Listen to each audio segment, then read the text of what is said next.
makes sense to waste your time trying to convince them to cover your game. And then there are people who like to cover that. I know lots of people who love writing about those sorts of things, and it's pretty easy to find those people if you do Google searches, and they tend to be much more open to the idea of covering those sort of things because they like different approaches or aspects of it. Gotcha. So obviously we can't talk about the state of game journalism without touching a little bit on Gamergate. Rather than sort of rehashing the whole debate and going back into what happened, what didn't happen. No, let's rehash. All right, let's brawl. The next 2 hours. You guys will got all night, right? Yeah, right. Gonna be here for a few hours. Rather than rehash everything, let's just talk a little bit about, what all of you see as the lessons that should be learned from the experience on all ends. I think that a very important lesson is that free of Gamergate, I always want to call it Gamersgate and everybody mocks me, is that first off, journalists and print publications should never feel their audience in the sense of ethics and ethical concerns. I'm not saying that's what Gamergate was about or its main thrust, but in my mind, if someone raises issues of ethics, no matter the reason, they should be looked into. And I don't think, because it may be tied to something that's inexcusable, like the harassment of women, it doesn't mean you should completely ignore the fact that maybe there are legitimate concerns being raised in terms of ethics. And I think it's always a good idea to look at the ethics of game journalism or journalism. I talk about this a lot on Twitter, ironically. But I think that game sites should follow the SBJ, which is the Society of Professional Journalists Ethics, or at least start from there. And I think that they should, there should be an internal ongoing conversation about ethics and how ethics are treated, because it's incredibly important. There is a trust given to journalists, no matter what topic you're covering, that you're going to do things right by the reader in terms of certain rules, being honest and not being paid to write content and stuff like that. Not being paid by the people you're covering to write content. So I think that was the big thing for me. I think it was an important reminder to some, and maybe an eye-opener to others, that ethics are very important and should always be looked at. For me, the lesson that this summer taught me was how quickly and definitively misinformation and the influence of bad actors can paint the public perception of a movement like Gamergate. One of the most persistent refrains you heard from people who are identified as so-called Gamergaters was, well, we're not harassing people. Only a small segment of people are harassing people. Well, let's give them the benefit of the doubt and say that was the case, then you guys need to sell police and get those guys in line. I don't necessarily believe that, but the idea that a meme can solidify around a movement like that so quickly was very telling. Like, within days, it was about quote-unquote ethics in games journalism. And that's what was the rallying cry, but the reality of the actions that you were seeing were involved in anything but. And that was the thing that was most striking to me. On a personal note, it was really, I'll just say, frustrating how Gamergate kind of coincided with the activism around Michael Brown's death in Ferguson, because to me it was this weird kind of reflection of how like discourse happens at this moment in time, especially on the internet. Like, you have people who made up their minds about the issue, and what they want to do is they want to rally up with people who are of the same mind, and go into battle with people who have the opposing viewpoint.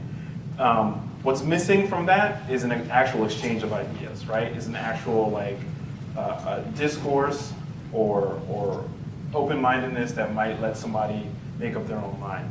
The freedom to be undecided was not present. So it was really weird to see that happening in something like highly charged, political, racial, tragic death of a young man, and then something else that has to do with the entertainment medium, and those things are really far apart from each other, right? Like in reality, but the way people were talking about them was eerily similar, and that was, to me, that was like, okay, is this how we talk now?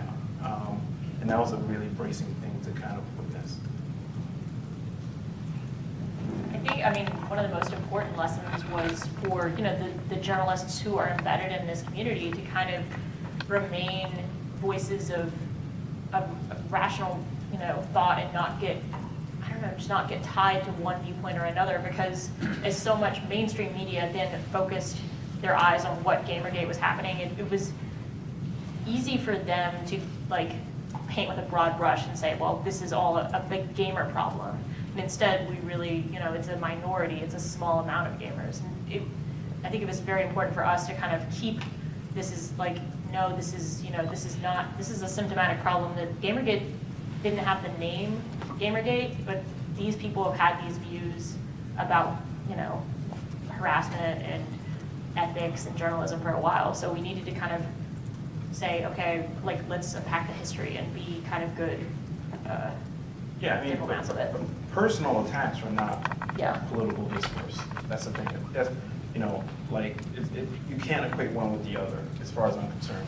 Personal attacks have been made in the name of political movements, but it's almost always been ill-advised.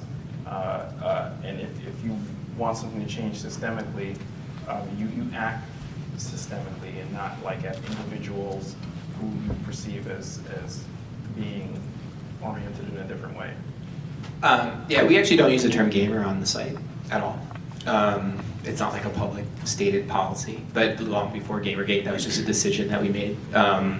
We just felt like it was imprecise and, now has baggage, I guess. So, yeah, us, I guess. I think for me, it was interesting to watch and very sad. One thing is, there are two things I probably learned. The first is that not all gamers are trolls, but all trolls are definitely gamers. And so, clearly the worst people on the internet are very invested in video games, and that is unfortunate. I think the other thing is that I felt like for the first time, I'm not gonna say, Gamergate clearly not a good thing for the women who got death threats or whatever. But at the same time, I think what was nice is that you were able to identify, at least even from the mainstream coverage, you were able to identify that there was a group of people. There was, basically, I think if you're someone, first of all, I think most people in the world probably have already forgotten about Gamergate, just frankly speaking. There are other things to be concerned about in the world.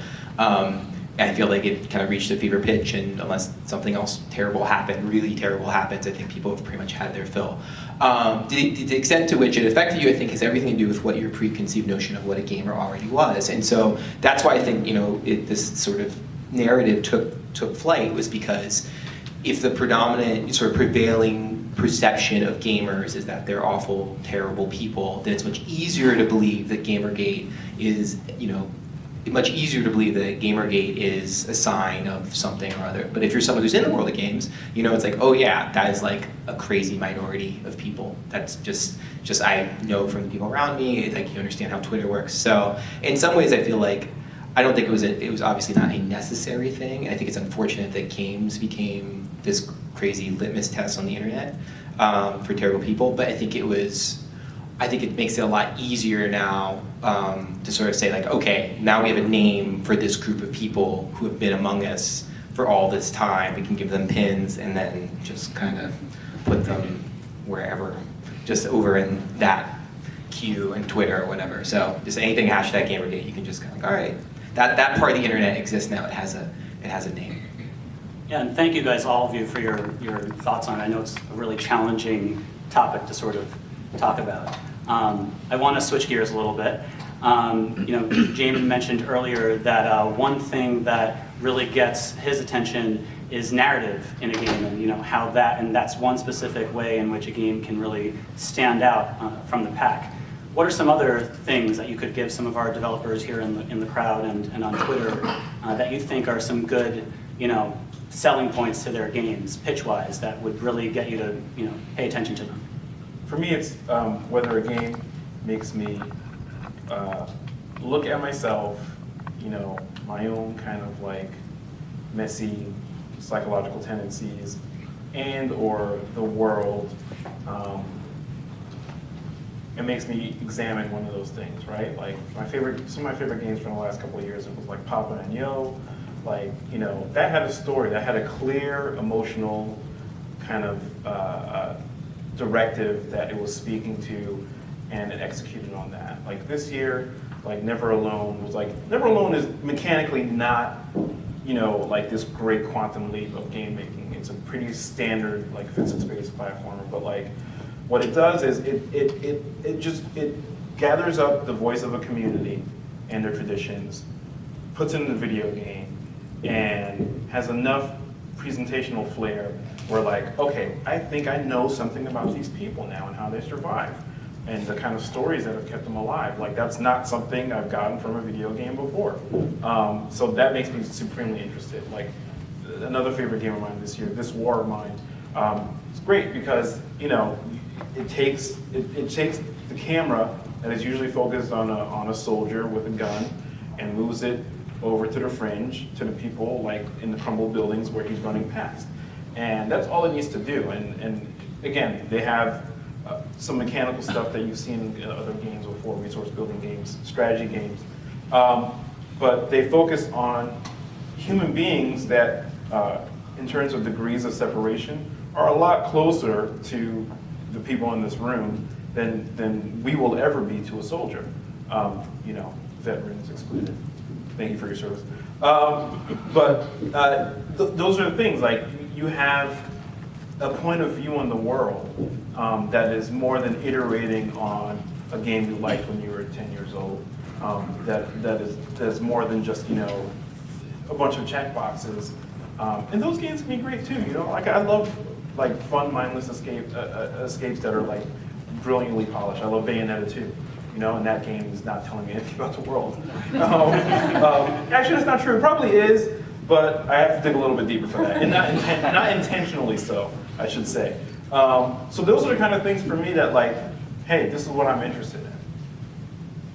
I like to write about games that make me think, and that subvert things like narrative, and make use of games in surprising ways.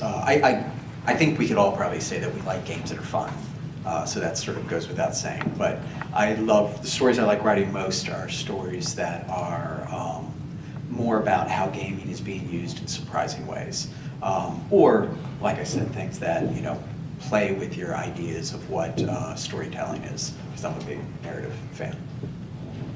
I mean, I definitely agree with what both these guys said, but I think what is most important for especially a small developer reaching out is you need to tell the person you're talking to, so me or anyone else, we all have inboxes that are just a total shit show, and we need to know, why is your game different? In the most succinct and interesting way possible. Tell me what I want to know of what is this game? Why is it something that I haven't seen before? And that's the most important thing. Yeah, I mean, we don't have a set thing for coverage at Kill Screen. It's kind of you sort of just, for us, it's we have, one of the strongest things is aesthetics, how a game looks. And I don't mean it has polish or whatever. We have a particular sort of tone visually, and some of this is a little bit selfish. My site looks a lot better when it has amazing things to look at on it. So if your game doesn't look good, that can certainly be a deterrent. We tend not to stray too heavy into systems-based games, just because again, it's I think there's an opportunity for everyone to kind of carve out specific niches for themselves, so people when they go